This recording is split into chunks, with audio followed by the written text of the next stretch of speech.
یہ وقت ہے 1857 جب برے صغیر میں جنگ آزادی چل رہی تھی۔ اوکاڑا کے پاس ایک علاقے جس کا نام گوگیرا تھا، ادھر کے ایک انگریز افسر لارڈ برکلے نے رائے احمد خان کھرل کو بلایا اور کہا کہ جنگ لڑنے میں ہمارا تعاون کیا جائے، ہمیں آدمیوں اور گھوڑوں کی ضرورت ہے، آپ اپنی برادری کے سردار ہیں، آپ یہ چیزیں ہمیں مہیا کریں۔ رائے احمد خان کھرل نے لارڈ برکلے کی طرف دیکھا اور اسے کہا کہ ہم کھرل ہیں اور کھرل اپنی زمین، گھوڑے اور عورتیں کسی کو دیا نہیں کرتے۔ یہ کہہ کر رائے احمد وہ محفل چھوڑ کر چلے گئے۔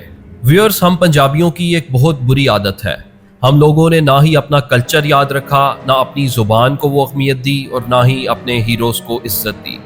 محمد علی جناح، لیاقت علی خان اور پتہ نہیں کس کس کے نام تو پڑے، مگر نہ ہی رائے احمد کھرل کو یاد رکھا، نہ بھگت سنگھ کے نام کے دیے جلائے اور نہ ہی مہاراجہ رنجیت سنگھ کو وہ عزت دی۔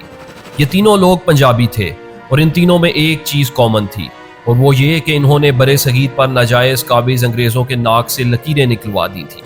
خاص کر رائے احمد کھرل اور بھگت سنگھ وہ لوگ تھے جنہوں نے انگریزوں کے خلاف ایک ایسی جدوجہد کا آغاز کیا جس کے نتیجے میں بالآخر 1947 میں وہ ادھر سے فرار ہوا اور ہندوستان، پاکستان آزاد ہوئے۔ مگر افسوس کہ ہم نے انگریزوں کے تلوے چاٹنے والوں کو تو یاد رکھا، مگر اس ظلم کے نظام کے خلاف جہاد کرنے والوں کو بلا دیا۔ رائے احمد کھرل بھی ایک ایسی ہی شخصیت ہیں جنہوں نے 80 سال کی عمر میں اپنے سے ہزاروں گنا بڑے انگریز دشمن کے سامنے علم جہاد بلند کیا اور اس لڑائی میں بالآخر اپنی جان بھی گنوا دی، مگر پنجاب کے اس عظیم سپوت نے نہ اپنا سر جھکایا، نہ ہی اپنے عزم سے پیچھے ہٹا۔ اس ویڈیو میں سنیے رائے احمد خان کھرل کی مکمل داستان، انہوں نے کیسے انگریز کے خلاف جنگ لڑی، وہ کیسے شہید ہوئے، ان کا بدلہ کیسے لیا گیا اور کیوں انگریزوں نے رائے احمد کا سر کاٹ کر علاقے میں لٹکا دیا تھا۔ ویورز، رائے احمد خان کھرل نے لارڈ برکلے کو جب آدمی اور گھوڑے دینے سے انکار کیا تو یہ صرف ایک انکار نہیں تھا بلکہ ایک بغاوت تھی، ایک بڑی جنگ کا اعلان تھا۔ رائے احمد کے اس ایک انکار کا پورے علاقے پر ایسا گہرا اثر ہوا کہ کچھ ہی دنوں کے بعد 8 جولائی کو کچھ انگریز افسران آس پاس کے علاقوں میں مقامی لوگوں سے تاوان وصول کرنے گئے اور یہ دیکھ کر حیران رہ گئے کہ وہی لوگ جنہوں نے کبھی مزاحمت نہ کی تھی آج کسی اور ہی موڈ میں ہیں۔ لگان ادا کرنے سے صاف انکار کر دیا گیا، گرفتاریاں شروع ہو گئیں، انگریز نے اس جرم کی پاداش میں سینکڑوں لوگوں کو گوگیرا جیل میں بند کر دیا۔ ویورز، یہ گوگیرا علاقہ آج کے ضلع اوکاڑا میں آتا ہے اور انگریز دور میں یہاں ان کا ہیڈ کوارٹر ہوا کرتا تھا۔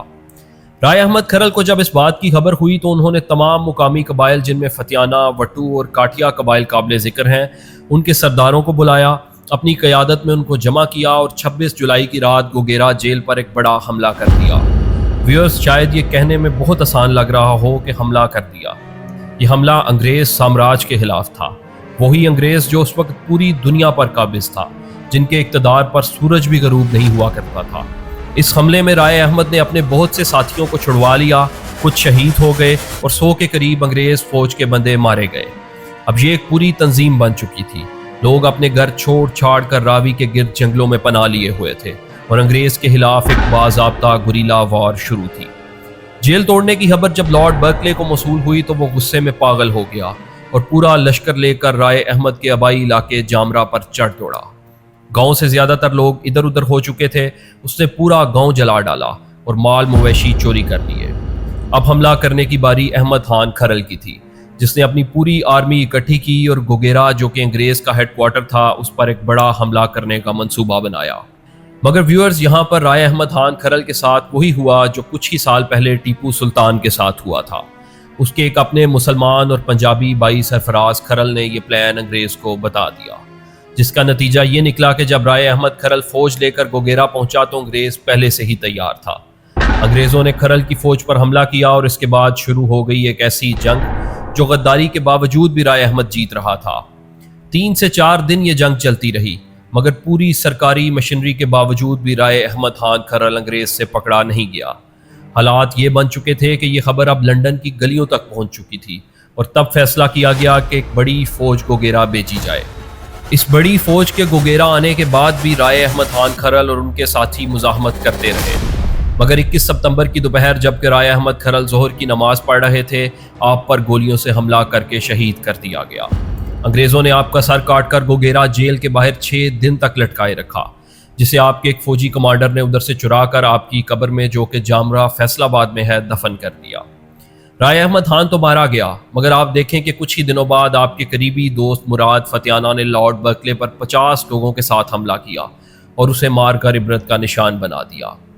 تو یہ تھی پنجاب کے ایک ایسے عظیم سپوت کی داستان جو بدقسمتی سے ہمارے کسی بھی سلیبس کا حصہ نہیں ہے۔ جو قومیں اپنے ہیروز کو بلا دیتی ہیں، ایک وقت آتا ہے کہ تاریخ انہیں بلا دیتی ہے۔ آپ مزید رائے احمد خان کھرل کے بارے میں کیا جانتے ہیں؟ کامنٹس کے ذریعے ہمیں ضرور بتائیے گا۔ اس طرح کی تاریخی ویڈیوز کے لیے ہمارا چینل سبسکرائب کریں۔